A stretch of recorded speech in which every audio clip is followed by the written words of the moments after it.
Hello everybody. Today we're going to be talking about musical triads. Triads are one of the most fundamental building blocks of music.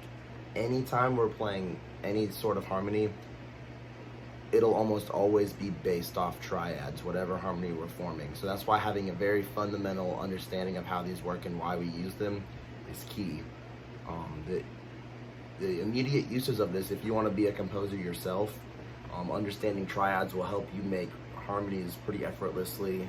If you're a pianist and want to accompany someone, you can pretty effortlessly do that just by knowing triads, honestly. And if you want to get more involved with music, learning seventh chords and more extensions, triads is the perfect foundation.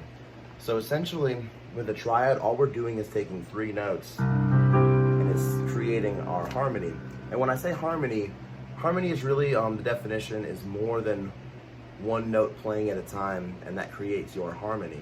So say I had this note and I wanted to harmonize it, I could just simply make a nice harmony to it, or depending on what my feel that I want to be, I can do different things.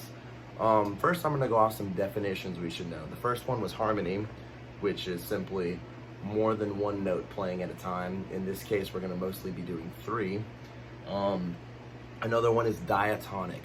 So if you watched any of my other videos, I did a comprehensive major scale video, and so diatonically simply means whatever is within that scale. So if I'm in the key of C, C, D, E, F, G, A, B, C, all those notes are diatonic to the scale. So therefore, everything that exists just on the white notes is diatonic to the key of C. If I was doing a diatonic to the key of E major, those would be my pitch collection that are all diatonic to the key. Another two that you should know are half steps, which is simply traveling. We have our black and white keys. Half steps are just simply moving one to the next. And then whole steps are when we skip two at a time. So those are all our whole steps. Scale degrees. So simply scale degrees are, let's go back to the key of C. C is 1, D is 2, E is 3, F is 4, so on. And so we have 7 scale degrees, and you can count the octave as 8 or 1. And octave just means 8 notes above, so the C above the last C. Let's see, another important concept is resolution. So resolution is simply the tendency of a tone to want to travel somewhere. So if I was to play, you can hear that in your head, and that was a C suspended chord with a 4th suspension. It feels very good that that goes there. Yeah, I mean there's a 2 suspension. That feels good as well. So resolution is just where a note wants to go, and that's important with some of our triads. If you want to know more about what resolution really is, research the overtone series a little bit, and that'll answer your questions on why certain tones want to travel somewhere. But for right now, just to know that a resolution is where a note wants to go to sound the best. A quick example of that. Do you want that note to go up or down? Up. And that feels, our ear wants that. So that's a very simple explanation of what resolution is. And then finally, we're going to use Roman numerals for our triads a little bit. In music, we use Roman numerals just as a simple way of communicating chords with each other. So if I'm in the key of C and I build the triad off C, I'm going to use a Roman numeral 1, and I might notate that Roman numeral differently depending on the nature of the chord.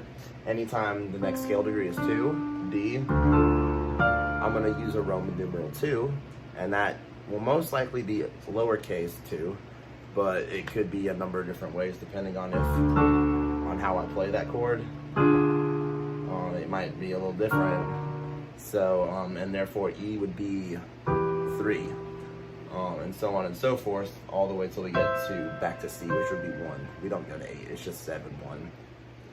Alright, so the first triad that we're going to be covering today is the first triad that we're going to be covering today is our major triad. And so this triad is formed, so let's just say we start on C. We're going to take a major third, which is 1 half step, 2 half step, 3 half step, 4 half step, or 2 whole step. So we're gonna go up 2 whole steps to get our major third, and then we're gonna go up a minor third to get a perfect fifth. So you can either think of that as a perfect fifth, 1, 2, 3, 4, 5, or think of it as a major step, major third, minor third. And the minor third is 3. So that's our major triad right there. That's what it sounds like, and you can use that formula. So if I'm here, 2 whole steps is my major third, whole step and half step, minor third, G major. So you can use that formula for anything. Major chords are a great foundation chord. They're very happy, they're stable, and they're simple. When we hear this major chord, everyone's heard that, so it's very easy to think about what that is and how we can use it. All right, the next one we're gonna cover is a minor chord, minor triad. So we take our C, and we're gonna do a minor third, which will be a whole step, half step. So there's our minor third, and then we do a major third after that. So from here, we're gonna do a whole step to get a major third. And so there's what my minor triad will sound like. And so you'll notice the only difference between the major and the minor is we lower the third scale degree, E, by 1 half step. So listen to the difference. Just by changing that one tone, we create a whole different feel. And so if I was to do D, go a whole step, half step up, there's my minor third, whole step up, which to get my major third from that, or my perfect fifth. And there's my D minor triad. To make this major, all I would do is raise the third scale degree by 1 half step. And you hear that difference? Very, very stark difference. A minor chord can be defined as more sad, melancholy, more serious maybe. So when we take our minor chord, it has a very serious, somber tone to it. All right, the next chord we're going to talk about is a diminished chord. So if we're back on C, a diminished chord is created by combining two minor thirds. So we do our whole step, half step, whole step, half step. So that's what your minor or your diminished triad sounds like. Very, very interesting sound. So same thing on D, D, minor third, minor third. So there's your diminished chord, which sounds kind of tense, unpleasant. I like the way it sounds, but it feels like something needs to go somewhere. These 3 minor thirds right next to each other sound something ominous is coming. And so it wants to, remember we talked about resolution, this chord wants to resolve, and that's how we use it. So if I'm playing a C diminished, those are my notes, I could either lower my root note, the C, 1 half step, and that's a nice resolution to a B major chord, or I could raise the other 2, my 3rd scale degree and my 5th scale degree, up a half step, for example, and then get my C diminished to C major, which is a nice resolution as well. So there's a number of ways that we can handle a diminished triad, and it's useful for changing keys or as a dominant chord going back to the tonic. But that's all stuff that we can get into later. For now, just understand that's how a diminished chord functions. And finally, the 4th type of triad that we can use is an augmented triad, which is the opposite of the diminished, and we have 2 major thirds back to back. So by now we know what our major third is, C to E, and then since we need another major third from this note, we're gonna go up a whole step, up another whole step. Really, really interesting sounding chord when we make it augmented. So let's go ahead and check it out on D again, and try and think about it yourself right now. So we're starting on B, B major third, which we've done before, is F sharp, and a major third from this one is whole step, whole step. It's gonna be, in this context, we need to think of A sharp. So this is our A sharp, and that's what that augmented chord would sound like, just like that. Augmented chord is very similar to our diminished, as this one feels more spacey and out there. To me, it seems like something adventurous a little bit, but that's interpretive. This one also has the need to resolve just because it's not very stable. So there's a number of ways we could do that. This is a more complicated concept. Just know that there's ways to resolve this by moving your half steps around. So I could easily go to like an F minor from there. Sorry. Or I could, if I'm at this C augmented, I could very easily move my half steps around to get to a chord like this. Or just very simply, I could move the G sharp, the augmented part, put it to an A, keep the other two notes the same, and very easily get to an A minor. Or I could move the G sharp and the C up to a C sharp and get to an A major chord. So those two chords are really tasteful ways that we can maneuver through different chords. All right, so the next concept is diatonic triads, and this is where the Roman numeral system really comes in handy for us. And for this exercise, all I'm going to be doing on my left hand is playing octaves, which is another definition we can learn, where we just play the 1 and the 8, or the same note above it, which just creates a nice foundation for us. And then I'll play my triad in the right hand. I'll play it all the way down here so you can see it real efficiently. So for the first one, we have C major, and it's our roots diatonic to the key of C. So this is major 1 Roman numeral. Let's go up to the next step in C, which is D minor chord. So it's going to be a lowercase 2 Roman numeral. Next one is E, also minor, lowercase 3. Next one is F, which is a major chord. So that's going to get an uppercase 4 numeral. Next one is G, uppercase 5. The next one is A minor, which is minor, and that's going to get a lowercase 6.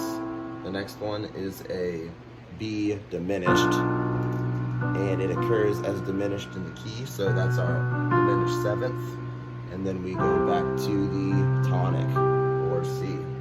So 1, lowercase 2, lowercase 3, uppercase 4, uppercase 5, lowercase 6, and diminished 7, and back to the major. All right, and very quickly we're going to talk about inversions. And inversions just mean moving our chord around. So typically in C would be in the root, but what if we had different roots? So in this case, let's take our C as a C major chord, and our first inversion of this, so C, E, G, would be to put the E in the bass. So we have root position with root. First inversion, we're going to use the exact same notes, C, G, or E, G, C. And then that's first inversion. Second inversion would be G, C, E. And the next inversion, final, is back to our root position. So we have first, or root, first, second, root. This applies to anything, so root, first, second, root. Knowing our inversions is a way to easily navigate through the keyboard in the least amount of space possible. And what I mean by that is, if we're just playing our triads as we've learned them, and I wanted to jump up to an F, that's kind of a jump right there to just go root position to root position. But if I knew how to use an inversion, I would know going from the C to the F, my best option would be to use a second inversion, F chord, which would mean the C that is in F will be in the bass. And so, listen to the difference. So this is without using an inversion. It sounds nice, but this is a more seamless transition because I'm using an inversion. A little bit smoother for like a whole chord progression. F, D, and then I can go to E. Let's see, if I to a B diminished, back to C, but I'm going to do it in first inversion. Very smooth transitions because I'm using my inversions. A really good exercise for learning your inversions, for right now, at first, just practice them with your right hand. Give yourself a nice octave in the left hand, and we're just going to play a first or a root position C, arpeggiated. 1, 2, 3, and then go to the first position, second position, root position. Move up to the next chord.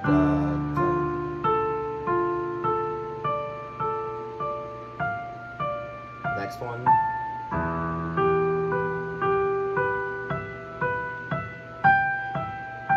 Next one. Next. And then, so by doing that arpeggiated exercise, we can quickly learn and get comfortable, with moving around our inversions. And this is going to take a lot of patience and time. It's not super duper easy. But once you learn how to do it, if you're a singer that just wants to accompany yourself, it opens so many doors. Sorry, my cat. It opens so many doors when you can seamlessly move around these inversions.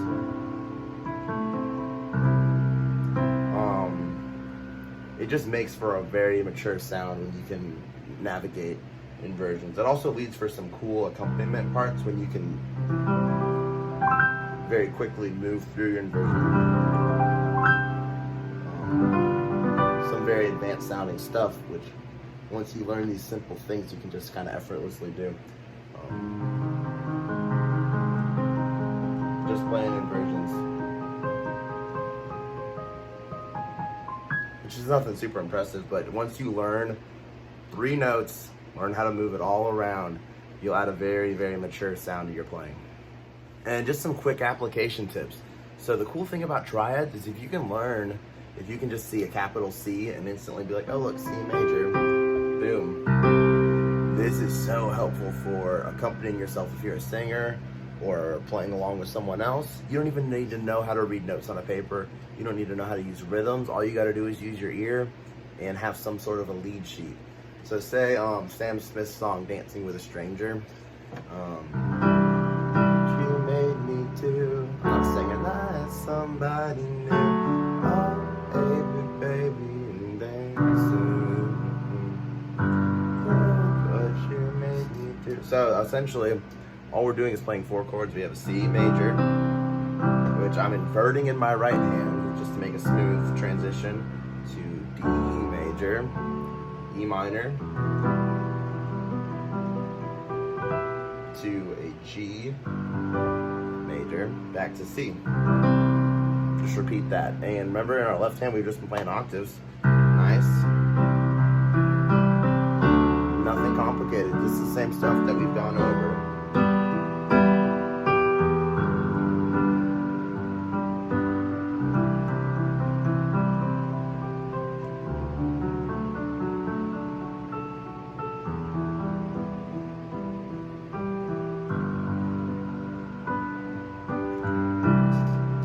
So it's that easy. Love what you made me do. I somebody new. Ooh, baby, baby, dancing with a stranger.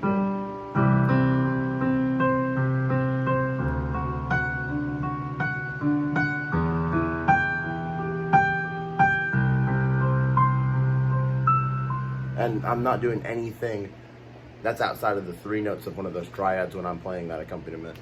And if you're someone who actually sings, playing that kind of stuff will sound really good. And those are just some easy tips on how to apply this kind of learning. Sweet. Thank you guys so much for watching all this. If you have any questions, email me, check out my website. I'd be happy to chat, do some more research on triads, practice them. It's not easy. It's going to take a while. Study them. If you want to learn some more about how it kind of works, research the Overtone series. Like I said earlier, it's really, really interesting stuff. But just Google some of your favorite songs, look up the chords, and see if you can play through them. It's a lot of fun. Thank you guys.